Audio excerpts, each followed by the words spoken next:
Conic section का last part है, कल से लिमिट स्टार्ट करें। तो कल मैंने हाइपरबोला के बारे में भी बता दिया था आपको। अब देखो हाइपरबोला में भी वैसे के वैसे ही क्वेश्चंस पूछे जाएंगे जैसे आपके इलिप्स में पूछे गए थे। तो एक बार देख लेते हैं किस तरह की प्रॉब्लम है और फिर वर्ड प्रॉब्लम स्टार्ट करें।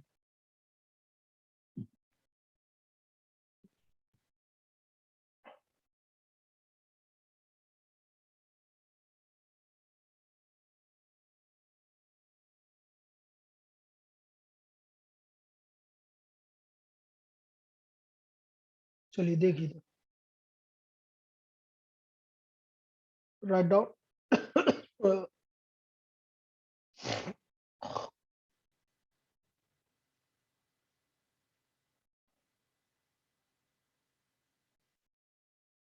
Find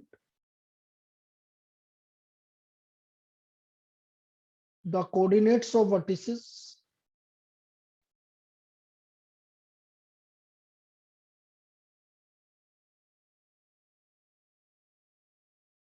focus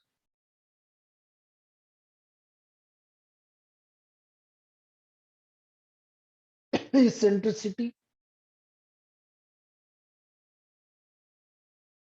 equation of directrix,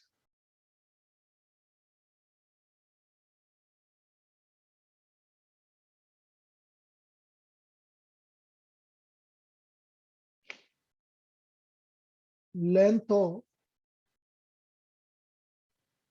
transverse and conjugate axis,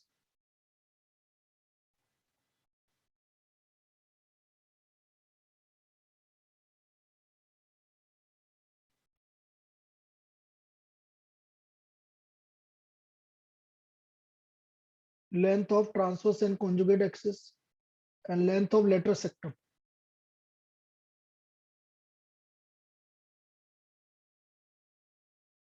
of hyperbola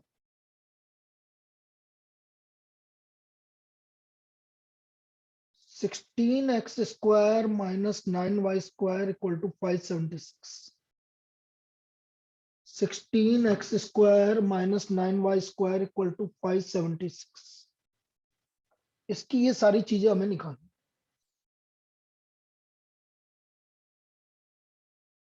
अब कैसे निकालेंगे समझो।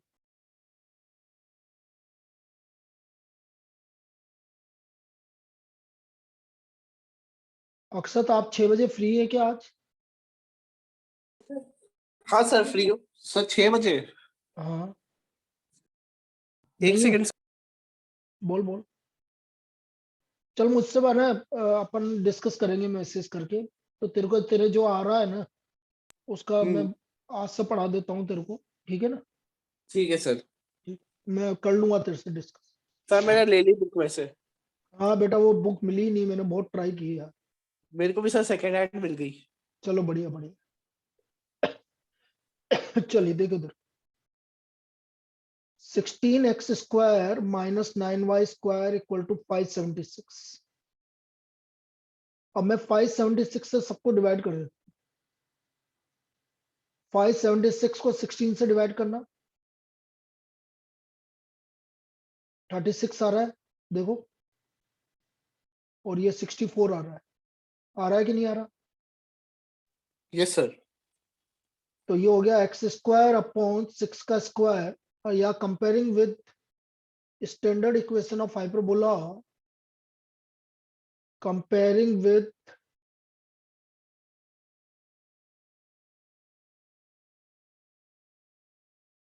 स्टैंडर्ड इक्वेशन ऑफ हाइपरबोला,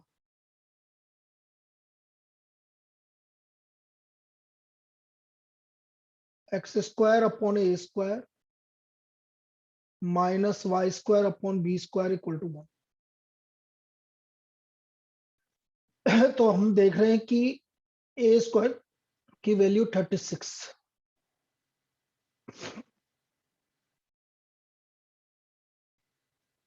तो यहां से ए का वैल्यू 6 आ गया, बी स्क्वायर का वैल्यू 64, तो बी का वैल्यू 8 आ गया। Now first vertices. तो वर्टिसेस इस केस में हमारा क्या था, +-a, 0, मतलब +-6, 0। फोकस, फोकस क्या था, +-c, 0, और हाइपरबोला के लिए c² = a² + b²। c² = a² + b²। तो c² = a² मतलब 36, b² मतलब 64। तो c का वैल्यू 10 आ गया। c is equal to 10. So therefore focus is +-10, 0. Now eccentricity, E =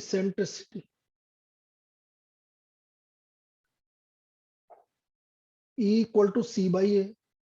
c की वैल्यू 10 है और a की वैल्यू हमारी 6 है, 5/3। इक्वेशन ऑफ डायरेक्ट्रिक्स,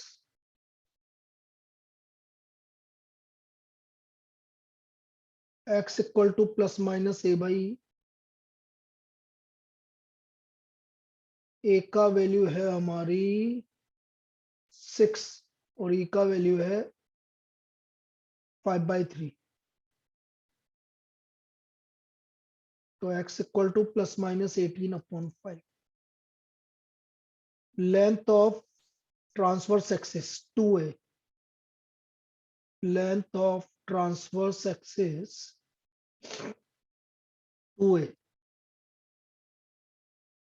तो a का वैल्यू हमारा 6 है, तो 2 × 6 12। और length of conjugate axis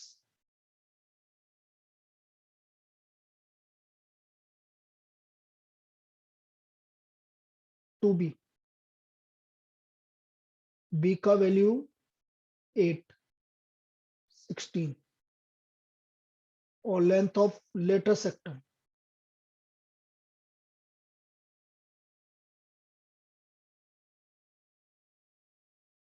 this is equal to 2b² / a।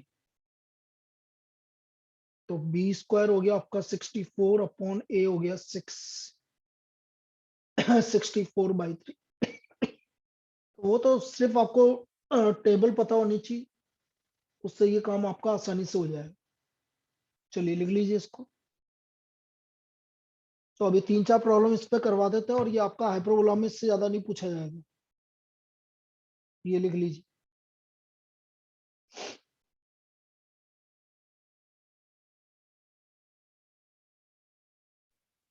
Good afternoon sir. Good afternoon बेटा।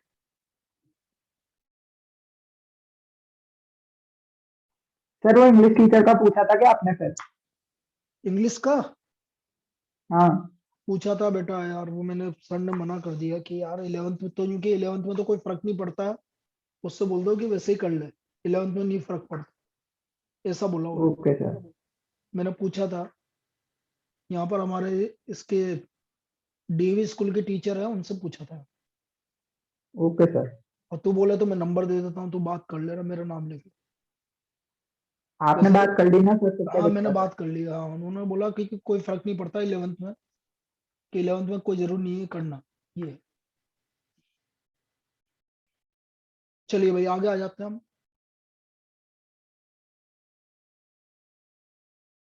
नेक्स्ट इक्वेशन 49y², सारी वही की वही निकालनी है जो अभी निकाली थी। 49y² - 16x² = 784।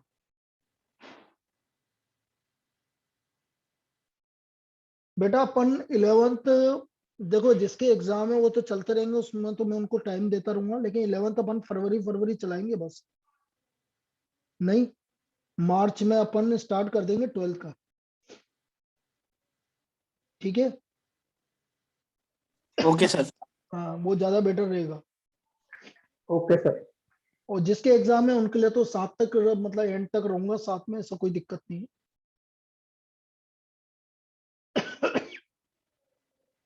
-16x² / 784, सबको 784 से डिवाइड कर दो, +49y² / 784 = 1।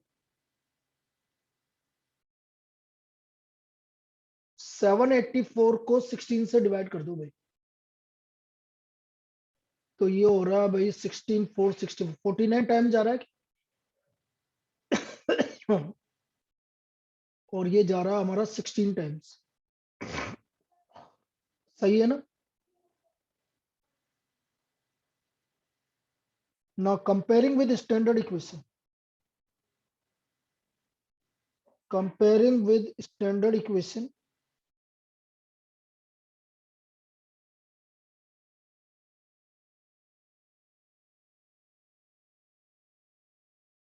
अब इसकी जो स्टैंडर्ड इक्वेशन है वो है हमारी minus x square upon a square plus y square upon b square equal to 1।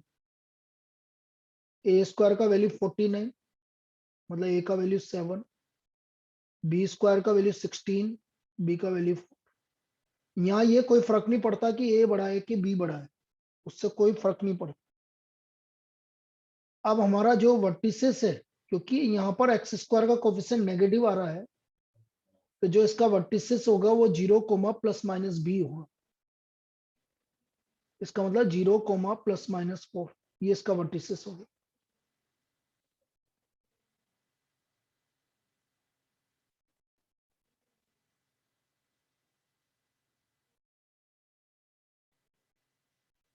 Zero comma plus minus.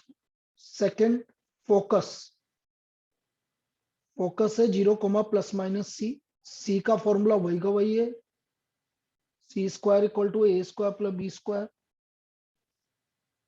तो C square equal to A square मतलब 49 प्लस बी स्क्वायर मतलब 16। तो सी का value √65। So therefore focus is 0 comma plus minus √65। Third, eccentricity E equal to C by B। C का value √65, B का value है हमारा 4। Equation of directrix Y equal to plus minus B by E।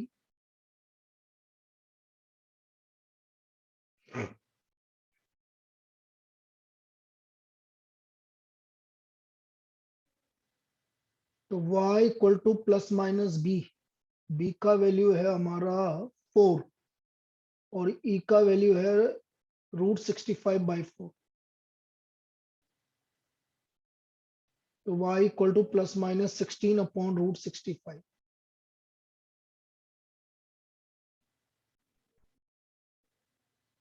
Now fifth equation of directrix होगी length of transverse axis 2b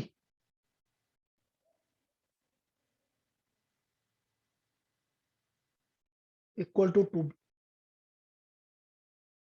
और b की value है हमारी 4, तो 2 इंटू 4 8।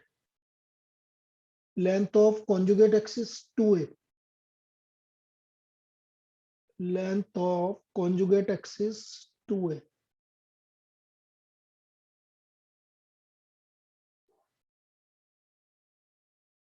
तो 2 इंटू 7 14 और last length of LR, length of latest sector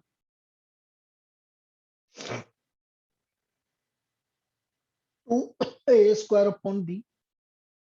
A square की value 49 और बी की वैल्यू 16, बी की वैल्यू 4, तो 49/2 ये हमारा इसका वैल्यू आ गया।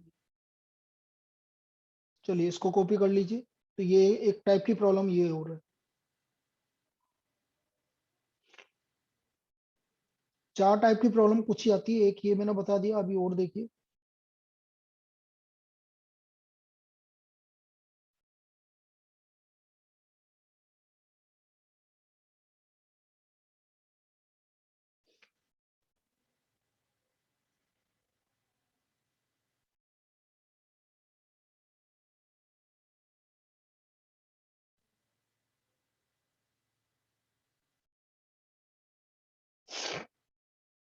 आ जाए अगले पेज पे,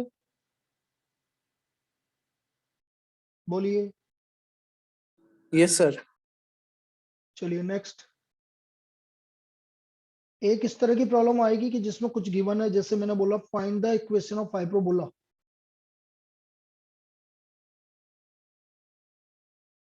find the equation of hyperbola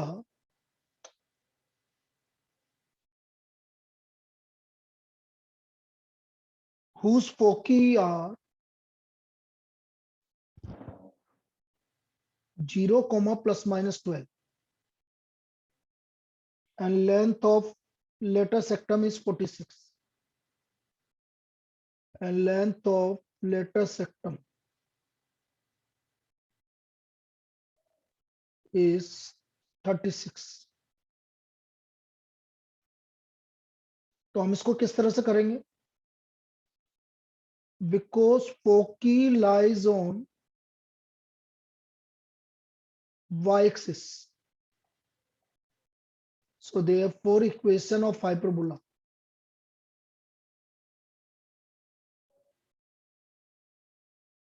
minus x square upon a square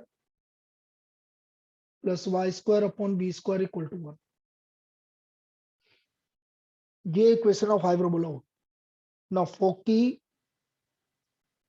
0, plus minus C, तो 0, प्लस माइनस 12, तो सी की वैल्यू 12 हो गई। Length of L R 2a square upon B, जो कि हमारा 36 के इक्वल। तो यहां से a स्क्वायर की वैल्यू 18b आ गई हमारे पास। a square equal to 18b। ना हमें पता है कि C square equal to A square plus B square. C square की वैल्यू हो गई 144, ए स्क्वायर की वैल्यू हो गई 18b प्लस बी स्क्वायर। तो ये हमारा एक क्वाड्रेटिक इक्वेशन बन गया भाई।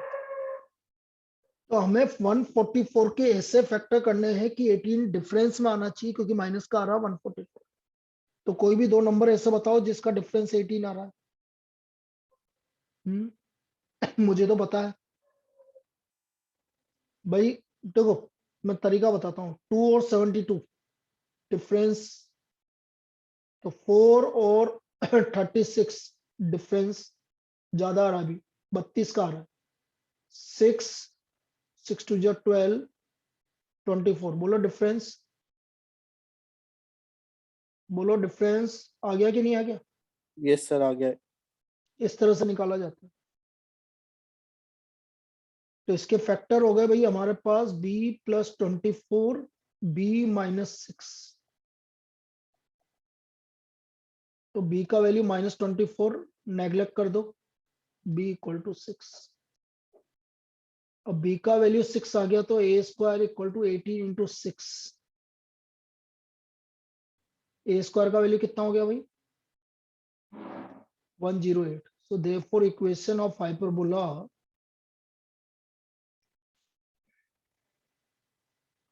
Minus x square upon 108 plus y square upon b square मतलब 36। ये हमारी इक्वेशन ऑफ हाइपरबोला होगी। कोई दिक्कत? क्लियर है? वो सर। चलिए, ये इस तरह से एक प्रॉब्लम आई सर ये ट्रिक वापस बता दो एक बार। भाई। 144 है तुम्हारे पास और वो भी नेगेटिव है। नेगेटिव आने का मतलब होता है कि डिफरेंस चाहिए मुझे, और डिफरेंस कितना चाहिए हमारा? 80। ये समझ में आ गई पहली बात। Yes sir. अब 144 का पहला फैक्टर मैंने लिया 2 और 72, इनका डिफरेंस 70 का आ रहा है।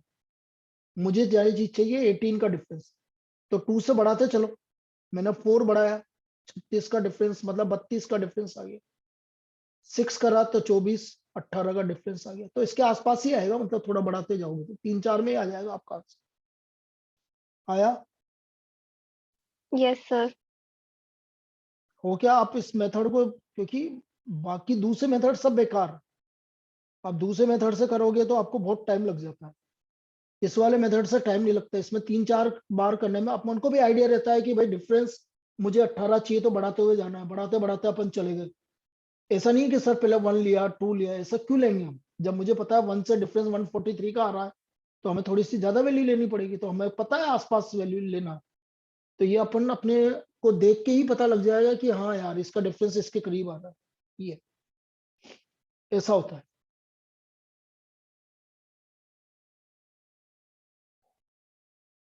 चलिए next.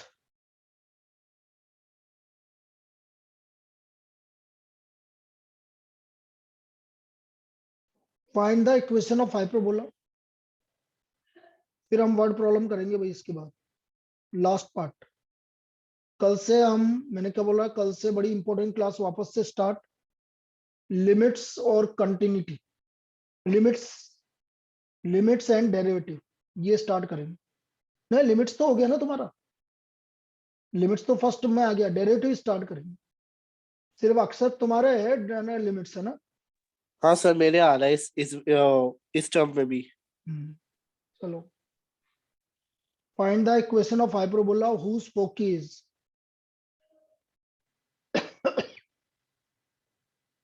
0 plus minus root 10 passing through 2,3.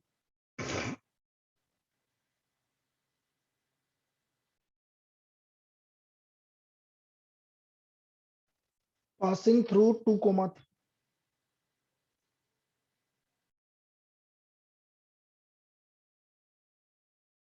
देखो फोकी अगेन कौन से एक्सिस पे लाई कर रहा है, वाई एक्सिस पे लाई कर रहा है। तो हम बोलेंगे foci lies on Y axis.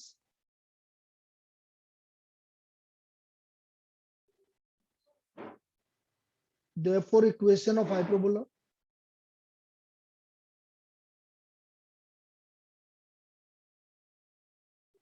minus x square upon a square plus y square upon b square equal to 1.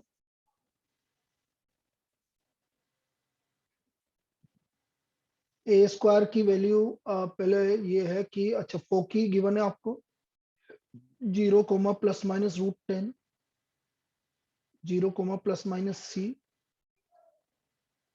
तो सी का वैल्यू रूट 10 हो गया, तो सी स्क्वायर इक्वल टू 10 हो गया। सी स्क्वायर होता है ए स्क्वायर प्लस बी स्क्वायर। तो यहां से आप किसी की भी वैल्यू निकाल लोगे भाई, एक की तो निकालनी पड़ेगी इसलिए आपको। तो मैं क्या करता हूँ, बी स्क्वायर की वैल्यू निकाल लेता हूँ 10 माइनस ए स्क्वायर। कोई दिक्कत यहाँ तक?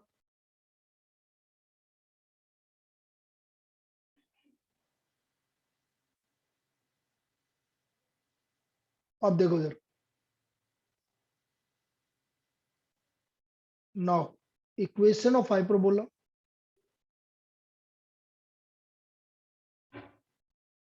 Minus x square upon a square plus y square upon b square equal to 1। B square की वैल्यू मैंने बोला था 10 माइनस ए स्क्वायर रख देंगे। Now it passes through 2,3, it passes through 2,3, तो minus 4 by a square plus 9 upon 10 minus a square equal to 1। A square 10 minus a square,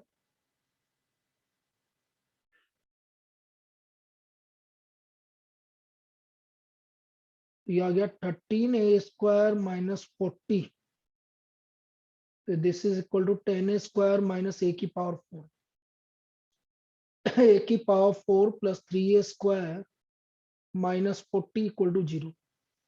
अब बेटा 40 के ऐसे फैक्टर करो कि 3 आ जाए, मतलब डिफरेंस, क्योंकि माइनस का 40 है, बोलो 40 के ऐसे 5 और 8। 5 और 8 बिल्कुल सही है। और प्लस का आ रहा है तो देखो ये आएगा ए स्क्वायर प्लस 8 और ए स्क्वायर माइनस 5। तो यहां से हमारा ए स्क्वायर की वैल्यू माइनस 8 जो कि नेग्लेक्ट कर देंगे, तो ए स्क्वायर की वैल्यू क्या आ गया हमारा 5 आ गया। कोई दिक्कत?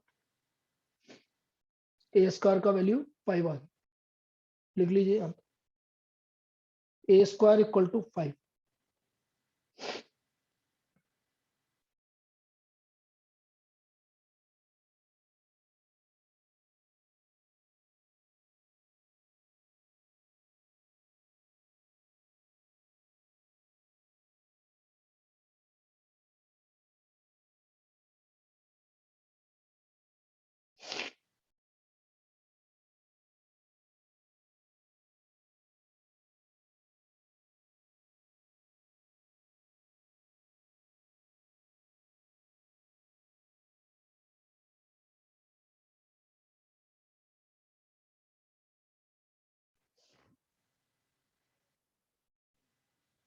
लिख लिया?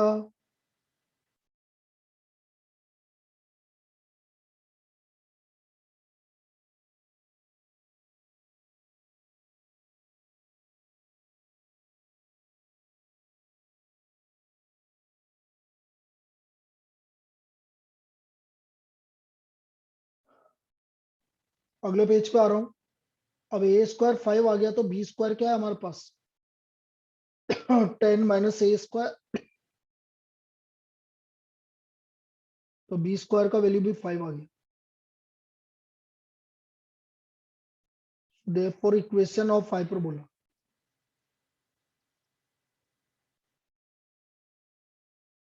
Minus x square upon 5 plus y square upon 5 equal to 1, या y square minus x square equal to 5। तो ये हमारा हाइपरबोला हो गया भाई। तो हाइपरबोला में इस तरह की प्रॉब्लम बनेगी आप। अब हमारा last part, word problems.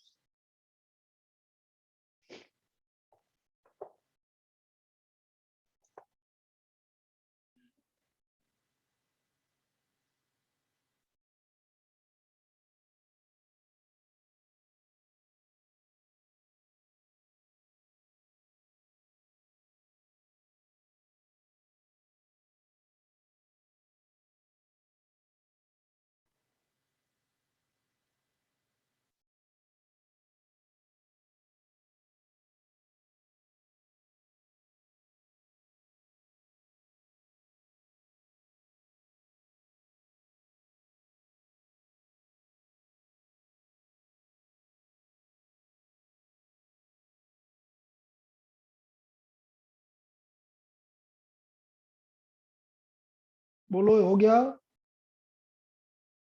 Yes sir, done. चलिए वर्ड प्रॉब्लम पे आ जाओ भाई।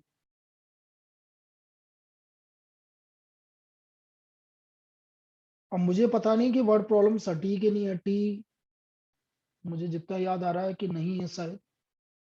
चलो लेकिन अपन कर लेते हैं। आज आज का काम तो करना ही है, तो आज आज कर लेते हैं अपन।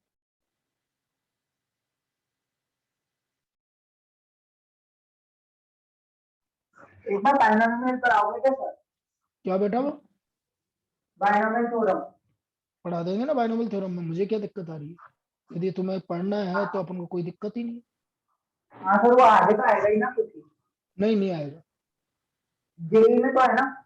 जेई में तो है, जेई में तो थोड़ा आ, तो पढ़ाते ना सर। पढ़ा दे। जिसको पढ़ना है उसको लिए अलग से क्लास लगा, कोई दिक्कत। भाई किसी को भी भाई 3 चैप्टर रटे हैं। देखो मैं पहले बता देता हूँ, प्रिंसिपल ऑफ मैथमेटिकल इंडक्शन इसको पढ़ने की ज्यादा जरूरत नहीं है। तुम्हें चाहिए पढ़ना तो पढ़ लो, मुझे कोई दिक्कत नहीं है। बाइनोमियल थ्योरम ये बोल रहा पढ़ना है तो पढ़ा देंगे।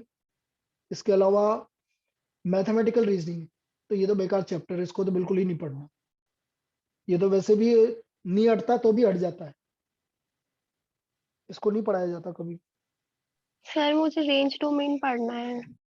रेंज डोमेन तो फर्स्ट वाले का था, वो पढ़ना है। Yes sir. चलो ठीक।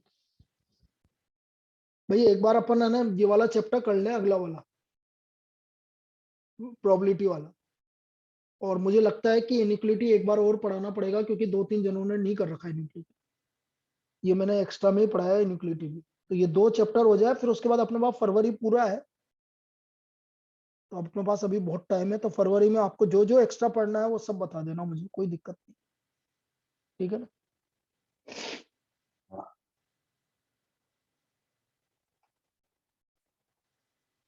चलिए वर्ड प्रॉब्लम देखिए आप। अब किस तरह की वर्ड प्रॉब्लम है आपके, देखिए। The focus if a parabolic reflector if a parabolic reflector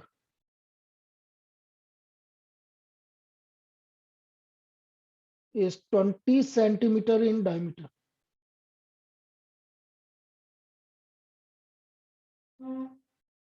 and 5 centimeter deep,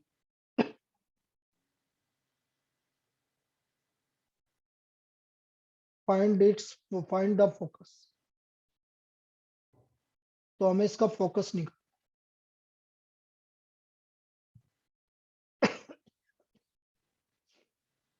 अब देखो पैराबोलिक रिफ्लेक्टर है,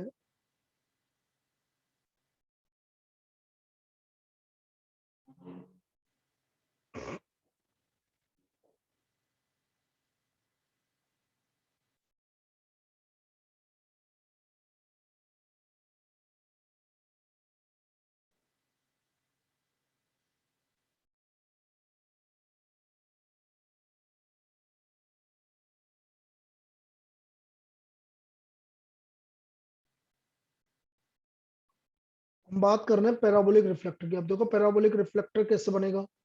मैं कोई सा भी एक रिफ्लेक्टर ले लेता हूं, मैं मैं ये वाला रिफ्लेक्टर ले लेता हूँ, राइट वाला, ये राइट वाला रिफ्लेक्टर ले लिया। इसका फोकस ये मान लिया मैंने। मुझे अभी पता नहीं कि फोकस कहां पर है, तो मैं इसका डायमीटर की बात कर रहा हूँ। तो ये इसका डायमीटर हो गया भाई। चलो, इस फोकस को हटा देते हैं अभी, नहीं पता अभी हम फोकस। ये डायमीटर है आपका 20 सेंटीमीटर। तो बेटा यदि ये 20 सेंटीमीटर डायमीटर है तो आधा कितना हो गया, बोलिए। 10 सेंटीमीटर।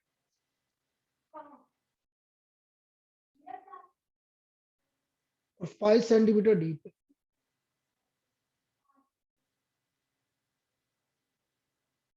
तो ये जो हमारा पॉइंट है, ये बेटा 5,10 हुआ कि नहीं हुआ, बोलिए। एक्स का यस सर। कोएफिशिएंट 5,10। अब ये जो हमारा पैराबोलिक रिफ्लेक्टर है वो कौन सा रिफ्लेक्टर है ये हमारा राइट पैराबोला है। तो हम बोलेंगे parabolic equation of parabolic reflector, equation of parabolic reflector.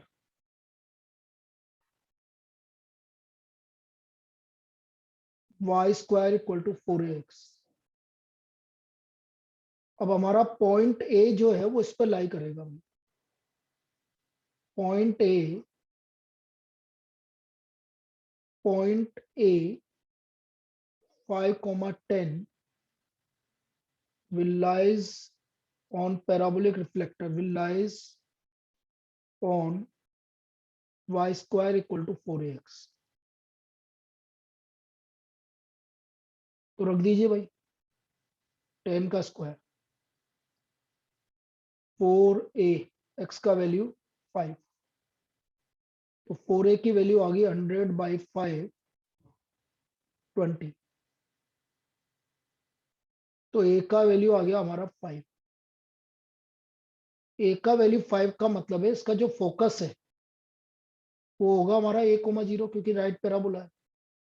तो फोकस होगा 5,0। तो बेटा 5,0 ये वाला पॉइंट हुआ कि नहीं हुआ, बोलो, बोलिए। Yes sir. इसका मतलब पैराबोलिक रिफ्लेक्टर कहां पर होगा, mid point of its diameter. so parabolic reflector lies on, parabolic reflector lies on midpoint of its diameter, midpoint of its diameter। आया समझ में। जो पैराबोलिक रिफ्लेक्टर है वो mid point of its diameter पे स्टार्ट होगा। लिख लीजिए इसको।